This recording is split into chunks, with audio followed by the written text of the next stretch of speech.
Bueno, Eric, quiero agradecerte por haber venido acá a este ciclo de entrevistas. La idea es hablar sobre política, sobre ideología, sobre cultura, siempre dentro del marco del peronismo, el pensamiento nacional y la idea de la patria grande. Primero, muchas gracias por la Sí. invitación en este lugar lleno de historia. Las entrevistas ombú, de algún modo, también hagan raíz y nos den una sombra a la cual descansar y pensar. Que pensar de repente también es actuar. No, en el peronismo estamos con esta cuestión que pensamos que mejor que decir es hacer, mejor que prometer es realizar. Pero decir también es hacer. Ponemos en un segundo plano el decir cuando es tan importante quizás, o casi tan importante como el hacer, y recordando aquella frase de Perón que era un hacedor, 100 predicadores.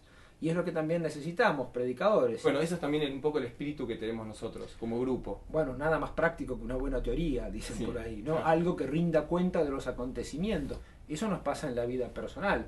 Nada más lindo cuando uno se enamora de la persona que lo va a acompañar durante toda su vida que decir, wow, esto está pasando, sé que está pasando, y entonces ese conocimiento lo que permite es aumentar el disfrute, lo lleva a la plenitud, que para eso somos peronistas, Sí. para vivir en plenitud. Y entonces es lógico que cada uno, según su historia de vida, según los acontecimientos que haya podido tener, alcanzado un lugar, devolver un poco, compartir esta cuestión del ser peronista, que es una cuestión filosófica y que para mí, como dice Santoro, Daniel Santoro, nuestro pintor oficial, podemos decir, nuestro Goya, nuestro Leonardo da Vinci, nuestro Santoro, la democratización del goce.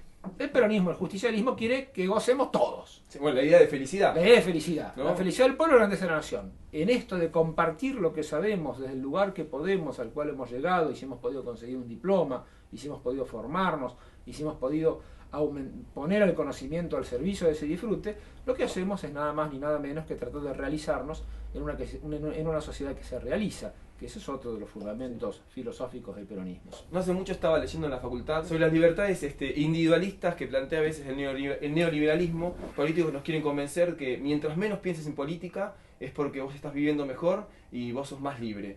Y en cambio yo creo que es al revés, ¿no? Que mientras más pensemos en política, más participemos, más libres más libres somos como sociedad. Bueno, Sampay decía al respecto, señalaba que la libertad del liberalismo es una libertad por la negativa.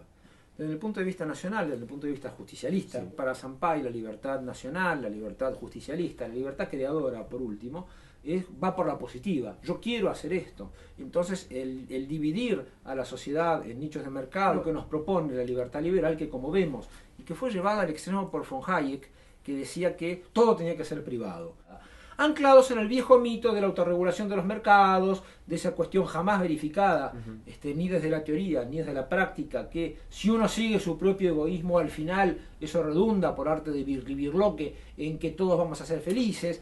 Por el contrario, del lado justicialista de la existencia, lo que consideramos es que la visión del bien común es, por una parte, nadie se realiza en una sociedad que no se realiza, por lo tanto, pelear por los demás también es pelear por uno, puesto que uno no es un individuo, hay una sociedad que nos preexiste, sociedad política, que es la que define, por último, la distribución de los bienes materiales económicos, y por el otro lado, una concepción filosófica que es la que nos impulsa y también sigo con Sampay, a dirimir esta cuestión que uno tiene en su conciencia entre ir hacia el bien común a través de la acción pública o ceder a los instintos egoístas de la complacencia individual. Si el peronismo en política es conducir lo heterogéneo, el peronismo en pensamiento también tiene que ser comprender lo heterogéneo. Pero de ese paseo por los grandes filósofos nosotros tenemos que recorrer no solo la fascinación estética o el disfrute de leerlos, sino también saber cómo nos van a servir para transformar la realidad. En cambio el peronismo tiene la habilidad a veces de elegir la herramienta correcta en el momento histórico necesario. Eso se llama pragmatismo, Sí. en el mejor sentido de la palabra, que es la consecuencia lógica del realismo en política. El realismo en política consiste en no venderse espejitos de colores, ni a uno mismo ni a los demás, porque rápidamente eso es algo, esa engaña pichanga a la larga siempre termina saliendo por algún lado. El idealismo en política no es pelear por un ideal como se cree comúnmente, eso está muy bien. El idealismo es creer que las cosas no son como son, sino como uno quiere que sean, y eso es la fuente de innumerables equívocos, errores y tragedias. Entonces nosotros no vivimos en la ilusión, no vivimos en esa cuestión del idealismo político definido en esos términos, sino que nos enmarcamos en el realismo político. Las cosas como son, como rinden cuenta nuestras categorías de análisis.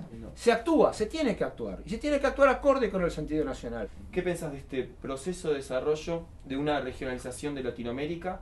¿Y qué crees vos que va a tener como rol el Parlasur en el futuro? La integración regional demuestra claramente que hay problemas que no se pueden resolver únicamente a nivel nacional. Se necesitan estructuras supranacionales. Ahora, tomando el ejemplo de la Unión Europea, para no seguirlo, Sí. Lo que hay que hacer son instituciones supranacionales que generen soberanía, y no, en el caso de la Unión Europea, en su matriz monetarista que Sí. tiene hoy, que en realidad es una construcción supranacional donde los países renuncian a su soberanía, ¿no? Nosotros queremos, al contrario, más soberanía y la resolución de determinados problemas que solo tienen cauce en un marco supranacional, en un marco regional. Lo que nosotros podemos hacer es ir entre muchos y negociar entre muchos. Reconozcamosle a Alfonsín el intento con el grupo de Cartagena, que duró lo que duró, porque las presiones de Estados Unidos eran muy fuertes. Reconozcamos también que es Néstor Kirchner y es Cristina Fernández de Kirchner quienes retoman la herencia de Juan Domingo Perón en el sentido del continentalismo, porque el general ya se había dado cuenta que había problemas que no se podían resolver a nivel nacional únicamente. También considerar que nosotros somos una patria chica, que es parte de una patria grande, hace que nuestro nacionalismo o nuestro espíritu nacional sea progresista, sea a futuro, sea, como decía Jauretche, los padres con el bebé en los brazos o mirándolo con amor en la cuna, no el nacionalismo reaccionario, oligárquico, conservador, que es el hijo frente a la tumba del padre. Lo pasado fue mejor. No, para nosotros lo mejor siempre está por venir, y somos parte de esa solidaridad entre las generaciones que llamamos nación, que hace que lo mejor esté por venir y que hay que construirlo, no está dado. Pero en el ámbito de la política también hay que trabajar todos los días. Los cambios son irreversibles y se militan todos los días. Si uno considera, no, esto ya está, miremos lo que pasó con nuestra Constitución en el 49, borrada de un plumazo por un bando militar de la Revolución Fusiladora. Por lo tanto, todo lo que hemos alcanzado va a durar en tanto en cuanto lo militemos. Si nosotros dejamos de militar, Dios dirá. Y también me hiciste pensar ahí también el tema de los fondos buitres, y que hoy la ONU parece respaldar de alguna manera la posición argentina. ¿De qué se trata? Se trata de un fenómeno anómalo incluso para las normas del capitalismo. En el capitalismo, dicen los norteamericanos, usted puede ganar mucho dinero si arriesga mucho. Si arriesga mucho, gana mucho, bueno, está bien. Su beneficio está legitimado. Lo que no se puede hacer es ganar todo sin arriesgar nada, que es precisamente la martingala a la cual han llegado los fondos buitre, que lo que hacen es tomar dinero, de luego comprar bonos de un país que está en situación de insolvencia, que está en situación de quebranto, y al 15% o al 10% de su valor nominal, y después ir a reclamar por el 100% del bono, por su valor nominal, digamos. El problema está en que al mismo tiempo estos fondos buitres empiezan a financiar a partidos políticos. Ahora, ¿qué pasa cuando ese capital financiero además compra medios de comunicación? Nuestro gobierno ha sido atacada la presidenta, se ha atacado su familia, los ministros, los legisladores, todos, en base a acusaciones de grupos de presión como la Argentina Task Force o esas cuestiones que evidentemente no nos caen para nada bien, y se convierten en simplemente adversarios de la Argentina, puesto que quieren cobrar un dinero que no les corresponde. Las negociaciones del 2005 y del 2010 dieron una fuerte rebaja de la deuda, pero un repago sostenible en base al crecimiento de la Argentina. Pero si nosotros cedemos o salimos corriendo a pagarle a Griesa, lo que sucede es que los 1.500, 2.000 millones que pide Paul Singer y sus amigos se convierten rápidamente en 20.000 millones cuando el resto de los holdout lo pida, y cuando los que ya entraron van a decir, ¿por qué no nos tratan igual? Porque aunque ya se haya acabado la cláusula Rufo, nunca faltará algún juez de Nebraska que diga lo contrario, y en ese sentido volvemos a la situación inmediata anterior a la negociación de los canjes de deuda de Néstor y de Cristina. Así que acá hay una nueva doctrina, el peronismo le regala al mundo una nueva doctrina que quizás no nos pueda servir en lo inmediato a nosotros, puesto que no es retroactiva, pero sí a un montón de otros países que están en la misma situación. Por lo tanto, es un triunfo importante, un triunfo político importante para Argentina, y una derrota importante para Paul Singer, para la gente como Paul Singer y para sus aliados locales. ¿Cuáles serían los próximos desafíos que tiene que tener la Argentina también en estos planos. Bueno, a mí me parece que nuestro candidato Daniel Scioli lo expresa muy bien cuando dice que hay que pasar del crecimiento al desarrollo. Me parece que una de las cuestiones va a ser la de la restricción externa en términos de dólares, es decir, cómo nosotros podemos capear este momento que se lo debemos a que pagamos la deuda. Es decir, si nosotros no hubiésemos pagado la deuda, sí, no tendríamos el problema quizás que se plantea con los dólares en este momento, pero tampoco tendríamos todo lo que hicimos estos 12 años. Por el contrario, eso es una cuestión que nos ha permitido recuperar la soberanía, establecer políticas económicas que respondan a las necesidades nacionales y aplicarlas. Entonces, bueno, bienvenido ese problema si es el resultado de todos estos hechos. Sí. Entonces, construir sobre lo construido va a ser precisamente ver cómo se resuelve esa cuestión, rompemos el bloqueo financiero, sí, que hay contra la Argentina, que es un país desendeudado. La deuda de la Argentina, la deuda pública de la Argentina hoy es de 40% del producto, cuando Néstor lo recibió con 166. Parece que gestionando no somos tan malos. Por lo tanto, nuestra situación financiera es extremadamente sana y no es por una cuestión coyuntural de un problema con el sector externo que tenemos que devaluar, desocupación, ajuste, etcétera, porque además esas políticas hemos visto que no funcionan.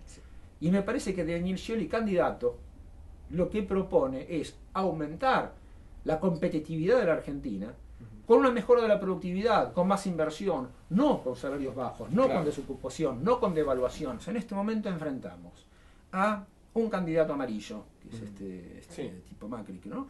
Y le dicen, era de la patria contratista. Su programa político es que ahora esos contratistas quieren quedarse con la patria. Sí.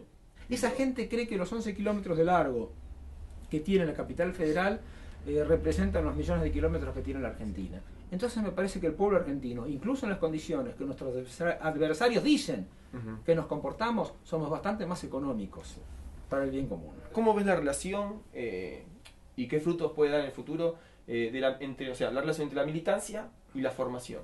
Es importante.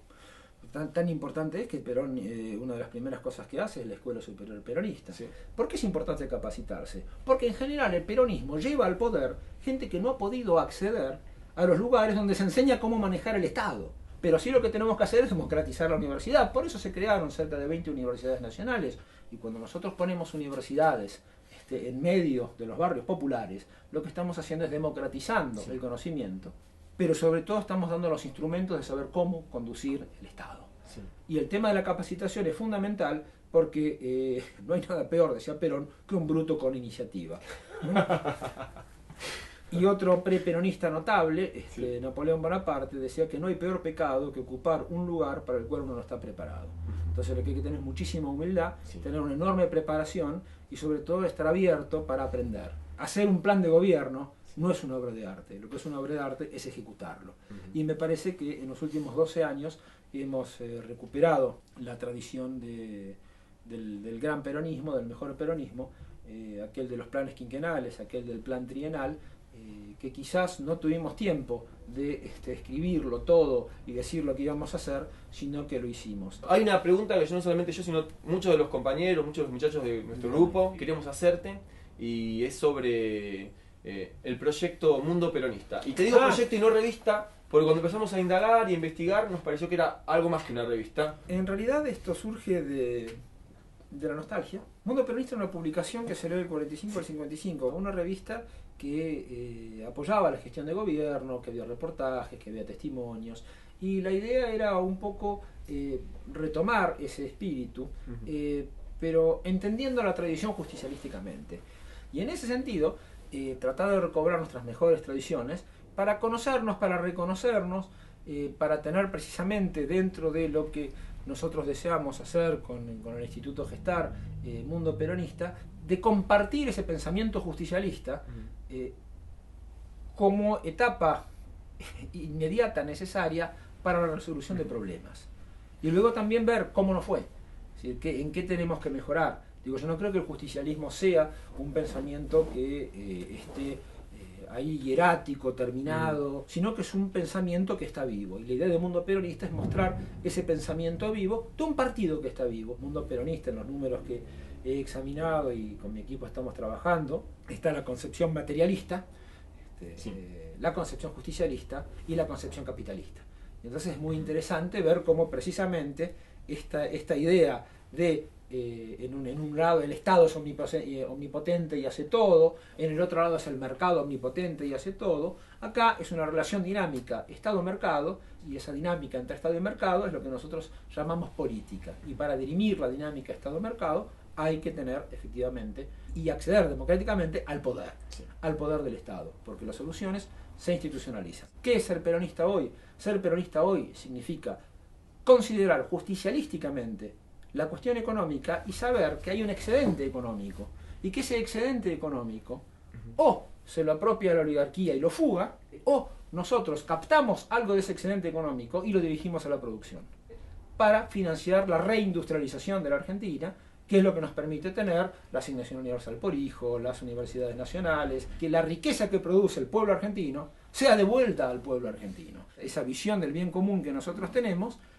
requiere del poder democrático del Estado, requiere de la conducción en el Poder Ejecutivo, requiere de las mayorías parlamentarias y requiere también de una necesaria renovación y actualización del Poder Judicial. Cuando nosotros pensamos que Daniel Scioli va a ser el presidente de la Nación, es para seguir con esta concepción de aprovechar el excedente para financiar la industrialización.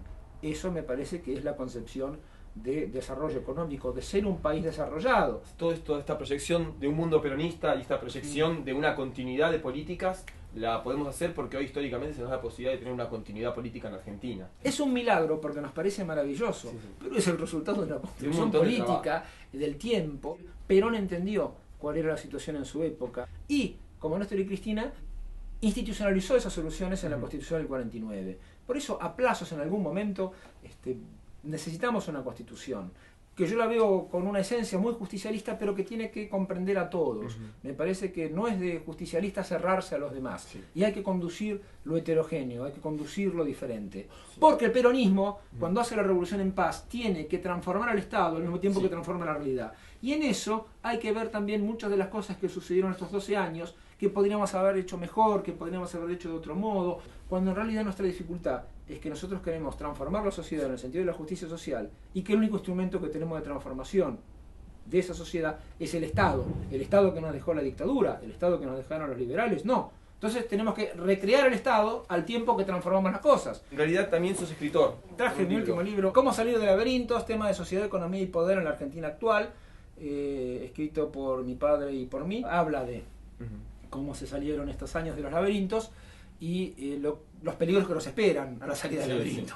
Y también un poco cómo resolverlos. Es un libro de la política para la política. Tratamos de que sea un panfleto ilustrado, así que en este acto absolutamente demagógico, populista y clientelar, le regalo uno. También muchas gracias para todo el equipo. Sí, le vamos a llevar a los otros compañeros, los que están acá presentes y los que no pudieron venir. Le pedimos a la gente acá del túnel que nos elija un vino para vos. Bueno. Y ellos nos eligieron este vino por dos motivos. Tiene una relación con la Argentina y tiene una relación con Francia, ¿no? Pues sabemos que Francia en tu biografía, en tu vida familiar, ha sido importante, ha tenido un lugar en tu historia. Y este es un vino que se fabrica en Argentina, pero que se vende en Francia. Y también, como ese era un vino rosado, y nos pareció que como buen peronista teníamos que dar también un vino tinto, le agregamos este otro vino. Que también se hace una fórmula ganadora, como Scioli Zanini, muy bien. Hecho en la Argentina, pero también producido en estilo de vino francés. Muchas gracias. Muchas gracias.